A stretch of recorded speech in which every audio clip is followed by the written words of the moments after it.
most Cebuanos kay dili gid sila aware nga naay filmmaking scene sa Cebu. Basta matagaan og nindot nga venue og kanang opportunity ang Cebuano. Mutana og gyud ang taga Cebu. Nagya pa yung mga bati, nagya pa yung mga nindot, ano ba, kuan gibe kanang gubot kayo. And parang ako, bisan kisang tao mo filmmaker, kay human experience man na. Yung kita tanan na. I like what's happening sa Cebu filmmaking scene karon kay at least daghan ang mga maayo, daghan ganahan mo cut-on. Ang ako gani kanang basta na ay caption or nice kana ganing subtitle para na hindi film na.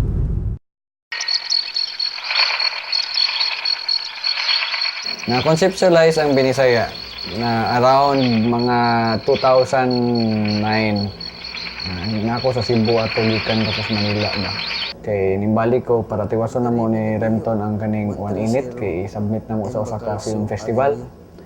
Samtang nagtiwas niya to, si Remton sad naghimo siya sa katong iyang stop motion animation ng mga damgo. While at the same time, si Aiden Reyes naghimo siya sa Yaw Yaw. Diri lang sa ta. Ato tanaw nagunsa sila. Dito mi nagstay sa ilahang apartment. Parehas mo sila apartment ni Aiden og ni Remton dito sa ilahan ni Darcy. Panic mode man gud siya kay ting submit na lagi. Samtang hitabo tong panicky dito na ning sud ba sa sa utok nga. Sayop man ni di mo ni mao. Mo ba jud ning hitabo? We nag-record pa ka? Basta mo to. Katong nga time naghimo mi atong mga salida nagapas mi sa deadline. Ever since na ako'y question nga nganong kinahanglan ta mag-send sa atong mga salida padong sa laing lugar.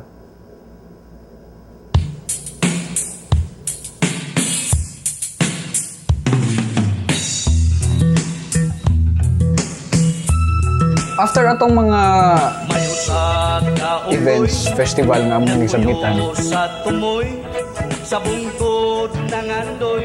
nag-organize mi og gamay nga gathering para i-screen katong mga silda. Gitawag na mo na siya og Binisaya. Kung painter mi ato, mura mig nag-group exhibit, mura sige na nga setup ba. Mo to nahitabo. Mo to ang Binisaya pag 2009. Plano na mo unta, buhaton to siya regularly. Pero katong nga time, ang amo orang ipasalida, ang kaya na mong nibawan na mo nga salida, ang amo oras ang salida. So meaning kung magpasilag gyapon may ibalik na po na mo tamong nasalida na or maghimo man sad mi og bag-o daghan nga salida para pirmi na may salida. Which is imposible na siyang mahitabo kay nawa siya nahitabo nga mahimong regular. 2010 na lang wala na hitabo. 2011 ning attempt ko og organize og balik atong among gibuhat sa una. Nagitry na mo og kung posible ba siya nga mahimong murag festival para lagi masustain siya ba. Meaning, festival meaning dili na lang ang amo ang salida, ang among salida, mag-invite ni og lain pa nga salida para i-screen. So mura na siya og festival kunuhay para lagi maka-add og inspiration sa mga namo kung mga amigo ug uban pa katong mga tawo nga mong gi-invite. Ni-invite kog mga amigo nako sa Manila. Wa man ko laing ma-invite ang mga amigo ra man jud kay di man sago ka afford og bayad og kanang mga dili nako amigo. Ready? Rolling. Go. So, pwedeng umaga po. Basta po ang pagdating niyo dito sa Cebu. Ayos lang, aga. Si Kit Delero, ang aga ng flight na binok eh. Here with one of I am with Mr. Dapat ikaw magsasabi. With Mr. Lawrence Ang, the editor of Son of God and Somebody. Pinapili lang ako ng Ito is this is going to Kabangkalan para tong sukat para niya kaya. ang ganda ng Comparison. Parang ko, ang chance nun, dito sa Cebu talaga. Cebu eh, di ba? So I'm trying to maintain a standard here that's comparable to what's going on up in Manila.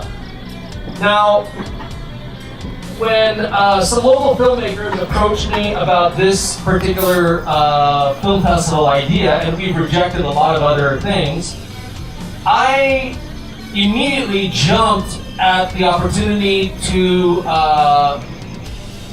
have the university as a venue, the first venue for this Vinisaya Film Festival.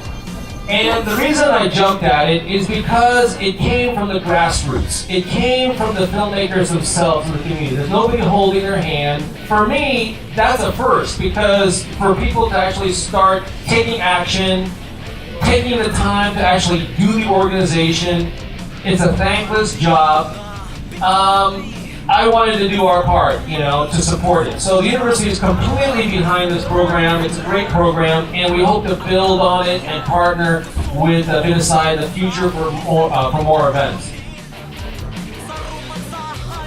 There's very big potential for Cebuano films because most in the history of Philippine cinema, it's been dominated by Tagalog pictures or films from Imperial Manila.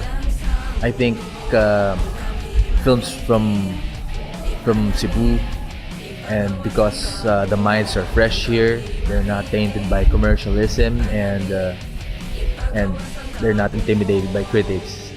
Most of the films in Manila are mostly films made by people from Manila. But now, we can be able to see films like Gugman Olivia, Dambonia Literia, Film ni Kit Deligero. We should have venues for films, not only from mainstream movies. Parang huwag na natin asahang mapapalabas yung pelikula natin sa SM. Parang we should find a way to organize film screenings, small film screenings, na parang mapalabas yung mga pelikula na gusto natin. And yun, we should make films and let other people watch it. I think Cebu will be the source of the more exciting films in the years to come. Good evening, we are the way of Countdown. We are the last band but before we end this night. Ako yung pasalamatan o pagtangan ng Vinisaya 2011. O gumabihay na yung mga tawana kasi nito lang din. Ato pa paano mga guests na gigan sa Luzon, Lawrence Ang, ako pinaka-idol, the best. The Chinese guy. The producer, natabaw si Bibiani Fiola. Si Ramon Bautista, our European name, the best, the filmmaker sa Europe. His name is Keith Delero. Oxkin. Tonight, special ginagawa namin ay Bravo Parents! Imites na ko rin. Ako parents, ako papa. Ako mama, ako nangagaw. Ako nangagaw namin. Ako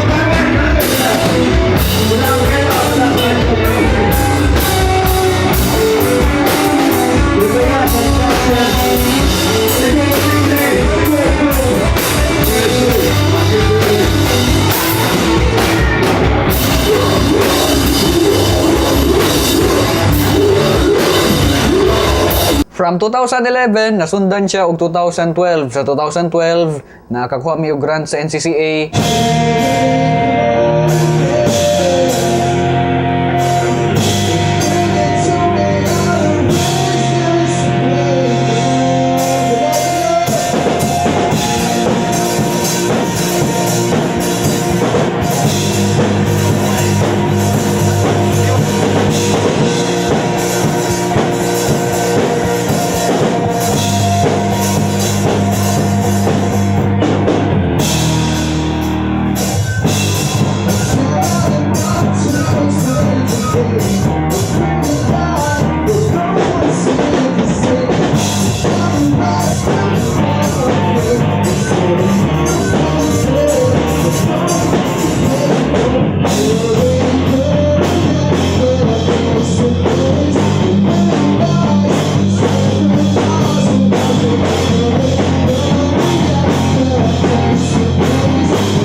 si Ramon Bautista. Okay. Okay, si R.A. Rivera, kwento mo kung paano ka nagsimula at paano ka nauwi sa paggagawa ng mga ganyan.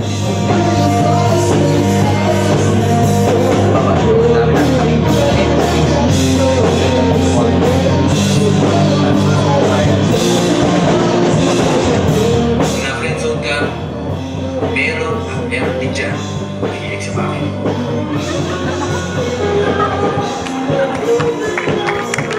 And I understand na ikaw yung nag-voice, di ba? Ng mga Karamihan, ako yung nag-voice kay Dr. Kelvin, sa matawang babae, yung kailang rin,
Mao na siya. Karon tuiga sa 2013, bali mahog na ni siyang ikatulo na ni siya nga Binisaya Film Festival after atong 2009 nga group exhibit something. Para ma-organize ning kaning katong among gitawag og Binisaya Film Festival. Grabe kay siya nga struggle sa moang side. Challenging kay siya in terms sa budget, sa legwork, programming, guban pa. Kuha na siya, butang ni siya nga among gi-cut-on along the way. Wala jud mi gi-train ani kay feeling namo mas sweet to siguro mi gamay nga maggamit og camera or magbugna og mga istorya kaysa mag-organize og event. Pero nadarasad, nakatunan rasad along the way niya. Mo na every year na makatunan through mistakes na say ma-overcome. Challenging kay siya every year, kinahanglan mi og support. Sa katong first, pag 2011, ang among partner ato, ang sinikultura ni Sir Misha Anisimov. Pag 2012, ang among partner, ang Bisdak Pride, nga gi-head ni Rox. Salamat sa One Cebu Expo, nga gitagaan tag tibuok adlaw nga espasyo para atong masabwag unsa ka anindot ang bag-ong heritage no sa mga Cebuanon, ang Binisaya Films. Ang SCCA mi suporta tungod kay nakita nila nga andam na ta, no? Nakamugna na ta og mga pelikula nga worthy sa ilang suporta. Importante kaayo ni siya nga collaborations para mahitabo ning usa ka successful nga event. So, for this year, ang partner sa Binisaya nga mo-host ani nga festival karong 2013 ang Act Up. Nindot ang idea nga mag-collaborate mi karon sa Act Up kay for 2 years na mostly ang amo ang event kay didto usually dapit sa San Carlos, Talamban. Karon for the first time in 3 years basin adto na mi dapit sa UP sa nga region. Since gi-invite ko as festival director and Act Up as the main organizer, well, flattered me and na-pressure pud me because amo mo gid ipadayon ang tradition sa Binisaya. For this year, expect it to have some act upness in it. So, nadyo na siya act up na flavor this year. So, una. watch out for that. Nindot ni siya ang concept nga every year lain-lain ang mag-host ba. Posible next year lain na sad nga organization. Fresh ang ideas every time. Fresh ang interpretation sa values nga gi-promote sa Binisaya. Besides aning festival nga event, ang Binisaya active ni siya sa pag-screen ug mga kaning amo ang selection ba sa nagkadaiyang mga suok-suok nga mga lugar sa Bisagasa sa tibuok Pilipinas. Daghan na may siyang naabdan. Ang pinaka-recent namong giadto kay ang Biliran. Last year after sa Binisaya 2012 amo siyang gida sa Manila. Daghan may mga lugar nga naadtuan. Na screen na sad ni siya sa Davao. Gi-organize nila Bagani ug Nichi.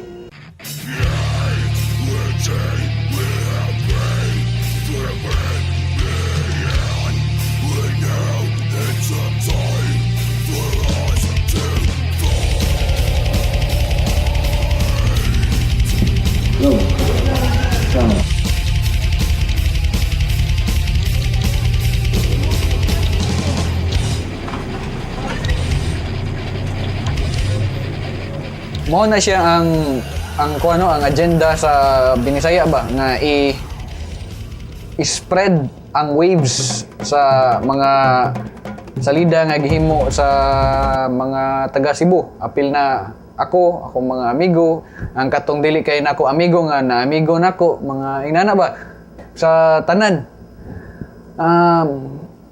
Mo na siya. Para nako importante kayo nga magka-create og appreciation sa kanang experience ba nga magtan-aw ganito og salid og visual nga gi-project sa usa ka wall or sa tilon kay naandad na ta sige tan-aw og salida sa atong mga laptop, sa computer, sa internet. Although nindot man sa jud nga magtan-aw ka og salida nga duol kasi muna na si mong laptop ang kuan imong gi-download na salida, pero nindot sad siya ba nga naka sa fresh air na imong mga amigo na mga strangers nga posible nimo mga amigo na mga chicks dito sa Pikas, mga inana ba nga muna nindot ang idea nga gi-project ang salida sa gawas. Bako siya kusog ang sound. Nindot dungan sa pagka-conceptualize sa idea sa Binisaya ni adtong 2009. Diha sad nagsugod ang pag-conceptualize sa katong experiment nga mong gisugdan atong 2009 nga gitawag na mo og Biyernes, which is siya mo'y nahimong opening film pag Binisaya Film Festival 2011. Kani siya usa ni siya ka experiment nga maghimo ang may mga pinili nga 7 ka director nga maghimo og usa ka feature film. Nasundan ni siya pag 2012 gitawag na mo og Sabado 7 pod ka bag-ong director. Karon for this year in the works ang Domingo para sa Binisaya 2013. Ang plano na mo nang buhaton for the next 4 years hantod mahurot na mo ang 7 ka days. Perhaps it's cinema that best encapsulates the struggle between the old and new Philippines. Hollywood blockbusters may dominate the multiplexes, but thanks to the digital revolution, a new wave of Filipino filmmakers are making their mark on the rest of the world, winning awards by focusing on contemporary Filipino themes. Dili man lang gud siya nag-document sa taste sa kana nga year sa unsa nang kinsa ang upcoming directors sa gikan sa Cebu.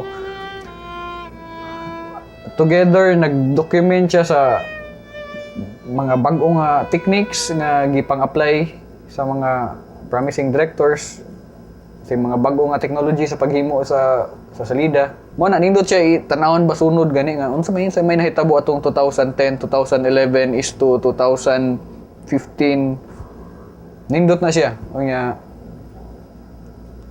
Ambient sound recording. Sukad sa una naanad ang mga Binisaya nga salida kay tawanan, puro lang siya comedy.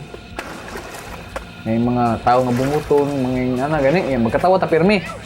So bisag drama na siya, masigit ta katawa. Murag dili man ta na siya yung nana, murag hinaot unta pinagi sa Binisaya, usa mga tong pananaw ba? Nga mo man siya ang normal, okay ra. Okay ra man ang Bisaya nga salida, dili mo siya bakya, dili siya baduy. Nindot kayo ang Binisaya nga salida.